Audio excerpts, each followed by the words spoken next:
Aldol condensation. What is aldol condensation?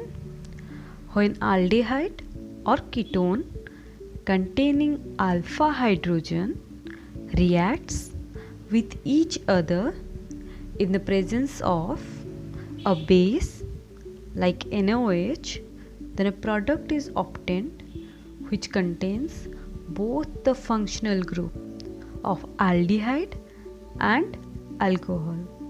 This product is known as aldol, which is beta hydroxyaldehyde. Aldol, al stands for aldehyde, all stand for alcohol. Remember, the product is containing both functional group aldehyde and alcohol. Let us take an example. We shall take 2 molecules of acetaldehyde.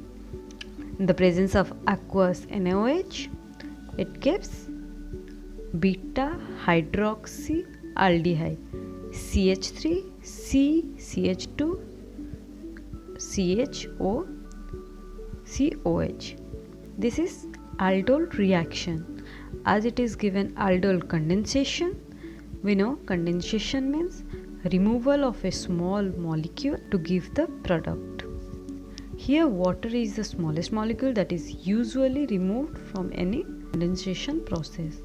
So here also water will be removed to yield alpha beta unsaturated carbonyl compound. So in particular, if this reaction is considered, then beta hydroxyaldehyde undergoes alpha beta elimination of water to give crotonaldehyde. This is the reaction. CH3 single bond C OH CH2 CHO 1H. This H and this OH will be eliminated. See this? Alpha position is this one and this is the beta position, so it is named as alpha beta, and in between alpha beta there is a double bond, means unsaturation is there. So alpha beta unsaturated carbonyl compound, as CHO group is there, aldehyde group, so carbonyl compound, and in general it is called as crotonaldehyde. If we see that which all aldehyde will not show this reaction, then there are basically formaldehyde, benzaldehyde, trimethyl acetaldehyde and etc., which do not have alpha hydrogen, so they will never show this reaction. Let us move to the mechanism. We have taken acetaldehyde, so CH2 CHO, here once it is separated. This H is acidic hydrogen, as it is attached to a electron withdrawing group, so this H is this alpha hydrogen is a acidic hydrogen.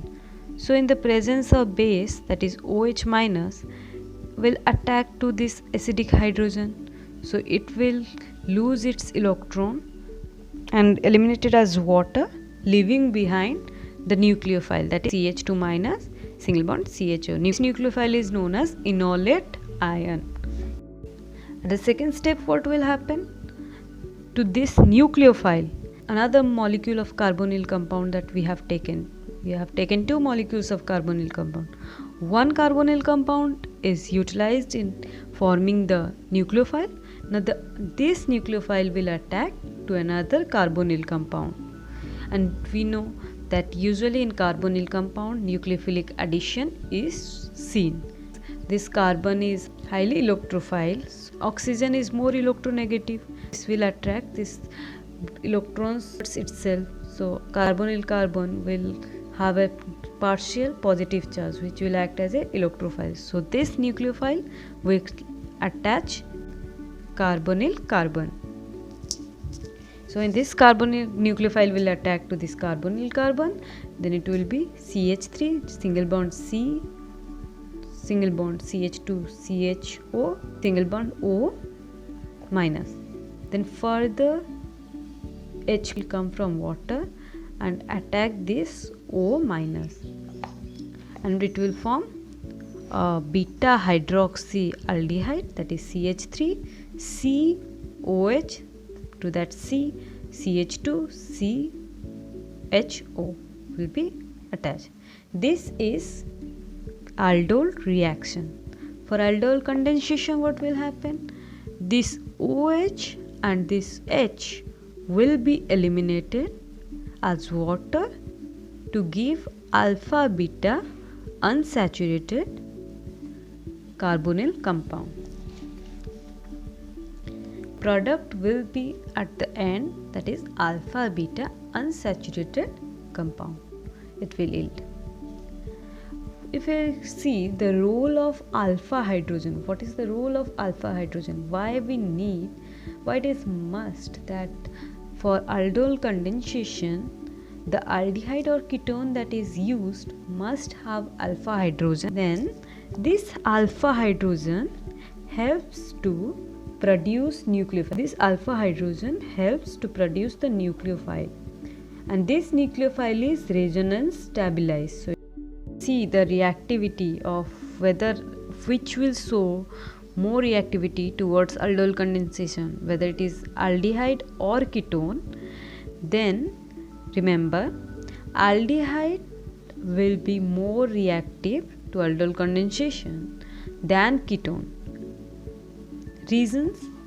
Because due to steric hindrance, in aldehyde we have at least 2 R groups, but in ketone we have 1 R group, alpha. So it is more sterically hindered. Other factor is electronic factor.